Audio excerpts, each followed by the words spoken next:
BNR gold and diamonds తరుగు తక్కువ బంగారం ఎక్కువ. ఇప్పుడు మన వైజాగ్ లో జూలై 24న గ్రాండ్ ఓపెనింగ్.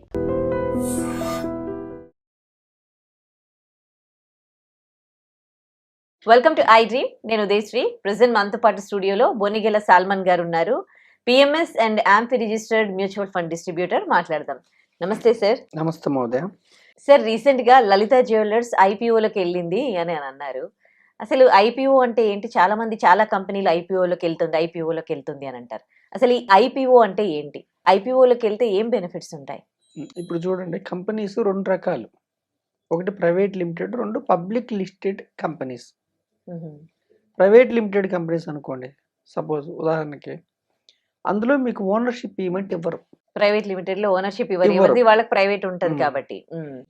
ఐపీఓ అంటే ఇనీషియల్ పబ్లిక్ ఆఫరింగ్, అంటే పబ్లిక్ ఓనర్షిప్ ఇవ్వటాన్ని ఐపీఓ అంటారు.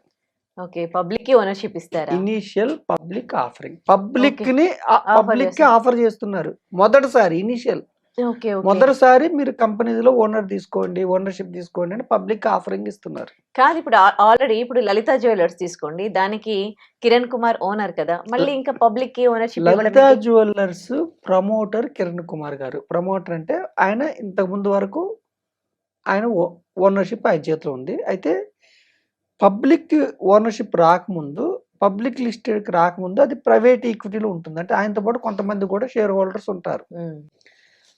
అది ప్రైవేట్ ఈక్విటీ అంటారు దాన్ని. ఇప్పుడు సెబీ దగ్గర లిస్ట్ అయితే పబ్లిక్ అందరికీ అందులో ఓనర్షిప్ తీసుకోవచ్చు. పబ్లిక్ ఐపీఓకి రావాలంటే ఫస్ట్ సెబీ దగ్గర పర్మిషన్ పెట్టాలి. అసలు మీ కంపెనీ ఏం బిజినెస్ చేస్తుంది, ఏ రంగంలో ఉంది, ఏం బిజినెస్ చేస్తుంది, ఎంత లాభాలు వస్తున్నాయి, ఇయర్ ఎంత గ్రో అవుతుంది, పబ్లిక్ నుంచి ఎంత డబ్బు సమీకరించదలుచుకున్నారు, పబ్లిక్కి ఎన్ని షేర్లు ఇస్తారు, మీరు వాటాలు ఎంత ఇస్తారు, ఈ డబ్బుతో ఏం చేస్తారు, ప్రాస్పెక్టస్ అంటారు. అంటే సెబీ ఏం చేస్తుందో అన్ని పరిశీలిస్తుంది. నిజంగా ఈ కంపెనీ నడుస్తుందా లేదా, లాభాలు వస్తున్నాయా లేదా, ఎంత డబ్బులు సమీకరించవచ్చు, ఇవన్నీ పరిశీలించి సెబీ పర్మిషన్ ఇస్తుంది. అంటే సెబీ అంటే securities exchange board of India, government body, independent body. SEBI permission ఇచ్చిందంటే ఫస్ట్ టైము ఆ షేర్లు కంపెనీ దగ్గర ఉంటాయి, అంటే ప్రమోటర్ దగ్గర ఉంటాయి. ఫస్ట్ టైం ఇచ్చేదాన్ని ఐపీఓ అంటారు. ఇప్పుడు సపోజ్ 1 కోటి షేర్లు కావాలి, 1 కోటి షేర్లు ఇవ్వదలుచుకున్నారు. సపోజ్ ఐపీఓ వాల్యూ 100 రూపాయలు ఉందనుకోండి, ఉదాహరణ చెప్తున్నా. 1 కోటి ఇంటూ 100 కోట్లు వస్తాయి కంపెనీకి. అంతకుముందు అందులో షేర్ హోల్డర్స్ అమ్ముకోవచ్చు ఆఫర్ వాళ్ళు, లేదంటే కంపెనీ ఆ డబ్బులు ఏంటి విస్తరణకి, అంటే ఇప్పుడున్న బ్రాంచెస్ ఇంకా విస్తరణకి వాడచ్చు. అయితే ఫస్ట్ టైం కంపెనీ షేర్లు డైరెక్ట్గా మీలాంటి వాళ్ళకి, నాలాంటి వాళ్ళకి సంస్థలు కూడా అప్లై చేస్తారు. దాన్ని ఇనిషియల్ పబ్లిక్ ఆఫరింగ్ అంటారు. ఎస్బీఐ కానీ, హెచ్డిఎఫ్సి కానీ, టీసీఎస్ కానీ, విప్రో కానీ, ఇప్పుడున్న సెన్సెక్స్ కంపెనీస్, నిఫ్టీ కంపెనీస్ ఇవన్నీ ఒకప్పుడు ఐపీఓకి వచ్చినాయి. ఫస్ట్ టైం వచ్చినప్పుడు ఐపీఓ. తర్వాత ఆ కంపెనీలో ఇప్పుడు సపోజ్ ఒక చిన్న పిల్లలు ఉన్నారు, 5 ఏళ్ళలో 10 ఏళ్ళలో పిల్లలు ఉన్నారు, వాళ్ళకి జ్ఞానం లేదు, ఇప్పుడు అప్లై చేయరు. ఈ కంపెనీస్లో సపోజ్ లలిత జ్యువెలర్స్ కావచ్చు, ఎస్బీఐ కావచ్చు, ఏదైనా ఎనీ కంపెనీ పేరు చెప్పట్లేదు, ఈ ఐపీఓ వచ్చిన టైంలో వాళ్ళు చిన్న పిల్లలు, రేపు వాళ్ళు పెద్ద అయిన తర్వాత కంపెనీస్లో ఓనర్షిప్ కావాలి. ఐపీఓ అప్పుడు ఇచ్చేశారు, ఇంకా షేర్లు ఎక్కడుంటాయి? మీరు కొనుక్కున్నారు కదా, వాళ్ళందరి దగ్గర ఉంటాయి. మీరు కొనుక్కున్న వాళ్ళందరి దగ్గర షేర్లు ఉంటాయి. అవును. వీళ్ళు ఏం చేస్తారంటే కొంతమంది అమ్మకానికి పెడతారు.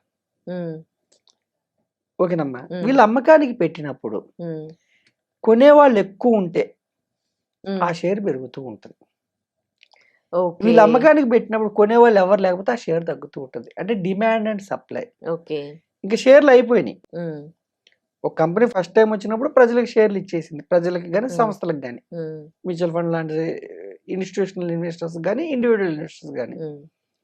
మళ్ళీ కావాలనుకోండి, దాన్ని ఏమంటారంటే ఫస్ట్ టైం వచ్చినప్పుడు ఐపీఓ అంటారు, తర్వాత లిస్ట్ అవుతుంది, దాన్ని సెకండరీ మార్కెట్ అంటారు. లిస్ట్ అయిన తర్వాత అప్పుడు ప్రతిరోజు కొన్నవాళ్ళు కొంతమంది అమ్మకానికి పెడతారు, కొంతమంది కొంటూ ఉంటారు. కొనేవాళ్ళు ఎక్కువ మంది ఆ షేర్ వైపు పెరుగుతూ ఉంటుంది. అమ్మే వాళ్ళు ఎక్కువ మంది ఉంటే ఆ షేర్ తగ్గుతూ తగ్గుతూ ఉంటుంది. కాదు ఇప్పుడు ఒక కంపెనీ ఉంది. ఇప్పుడు ఆల్రెడీ లలిత జ్యువెలర్స్ గురించి మాట్లాడుతున్నాం కదా. ఇప్పుడు ఆ కంపెనీలో అతను ప్రమోటరు కిరణ్ కుమార్. కొంతమందికే షేర్స్ ఉండొచ్చు. ఇన్ని రోజులు వాళ్ళే లాభాలు తీసుకుంటున్నారు. అండ్ అది ఒక మంచి మార్కెట్‌లో మంచి డిమాండ్ ఉంది వాళ్ళకి. ఏదైనా ప్రాఫిట్స్ ఉన్నా వాళ్ళకే వస్తూ ఉన్నాయి. కానీ ఇప్పుడు ఐపీఓకెళ్ళడం ద్వారా ఇప్పుడు చాలా మంది షేర్స్ కొనుక్కొని ప్రాఫిట్స్ ఉంటే వీళ్ళకి గూడా షేర్ అవుతుంది గదా! ఖచ్చితంగా. దానివల్ల వీళ్ళకేంటి లాభం? ఖచ్చితంగా. ఇప్పుడేమిటంటే అమ్మా, ప్రమోటర్ ఎందుకు ఐపీఓకొస్తారంటే విస్తరించడానికి.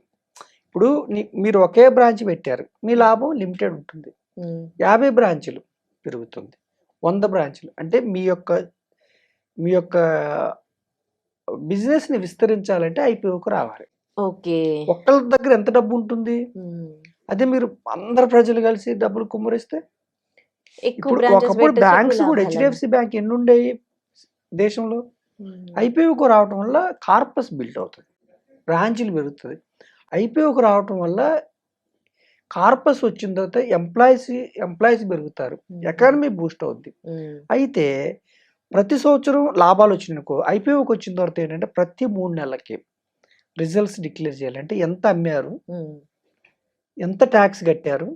ఎంత లాభం వచ్చింది? ఆ లాభాన్ని ఐపీఓకి వచ్చిన తర్వాత ఆ కంపెనీకి బోర్డ్ ఆఫ్ డైరెక్టర్స్‌ని ఎన్నుకునే అధికారం షేర్ హోల్డర్స్‌కి ఉంటుంది. ఎవరైతే షేర్స్ కొన్నారో హ్మ్. వాళ్ళు ఎన్నుకుంటారు. హ్మ్. ఒక 10 మందో, 15 మంది బోర్డ్ ఆఫ్ డైరెక్టర్స్ ఉంటారు. అందులో ఇండిపెండెంట్ డైరెక్టర్స్ కూడా ఉంటారు. హ్మ్. వాళ్ళు ఈ లాభాలను ఏం చేయాలి?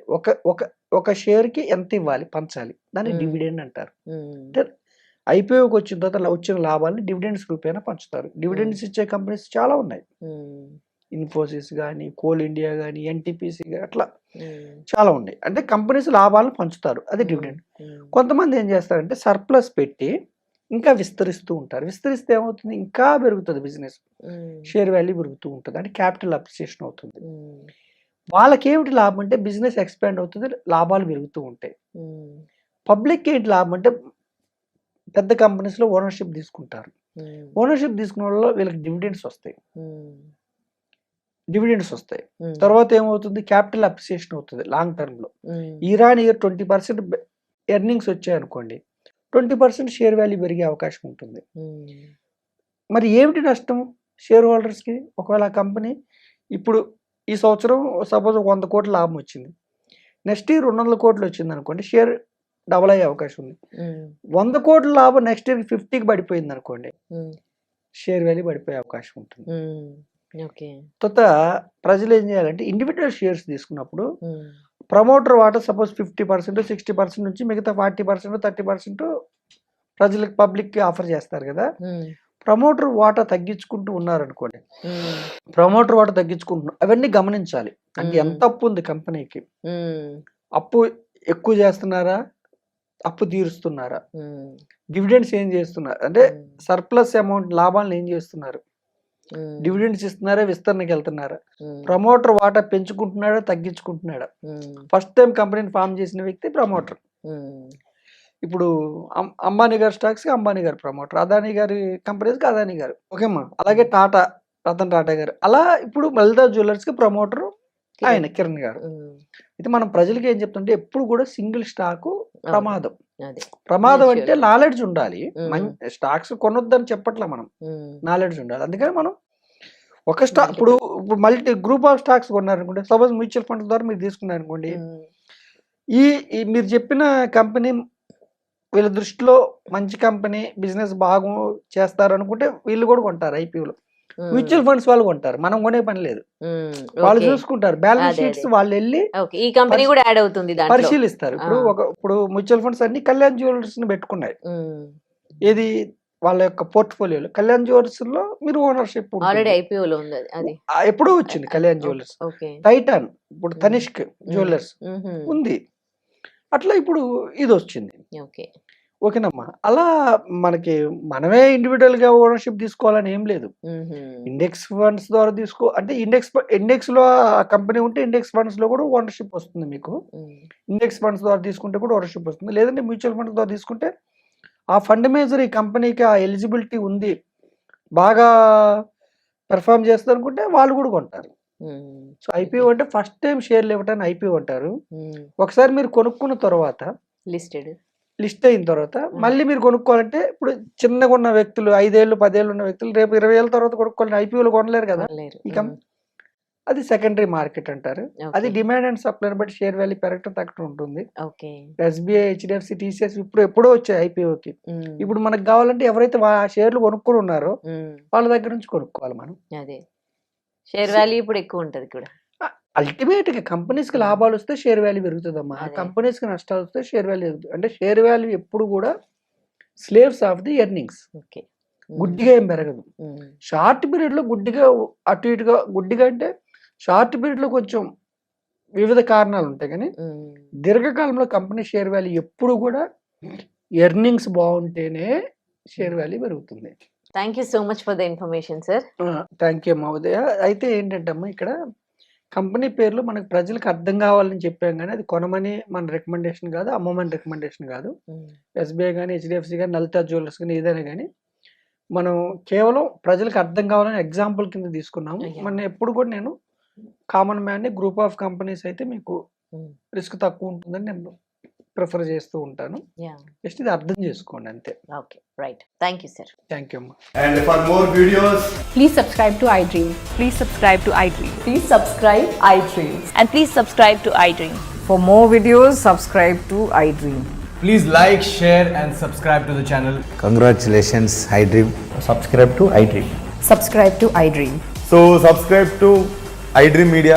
iDream team అందరికి huge congratulations. Please subscribe iDream Media. Please subscribe to iDream. Subscribe iDream. Please subscribe to iDream. iDream అంటే నా కళల ఛానల్ను సబ్స్క్రైబ్ చేసుకున్న నోరు తిరుగుతలేదు, మీరైతే గంట గుర్తు కొట్టండి. For more such videos, please subscribe to iDream. Subscribe to iDream. Please subscribe to iDream. Please subscribe iDream Media. Please do subscribe to iDream. Please subscribe to iDream Media. For best entertainment and information, please subscribe iDream. And don't forget to subscribe to iDream.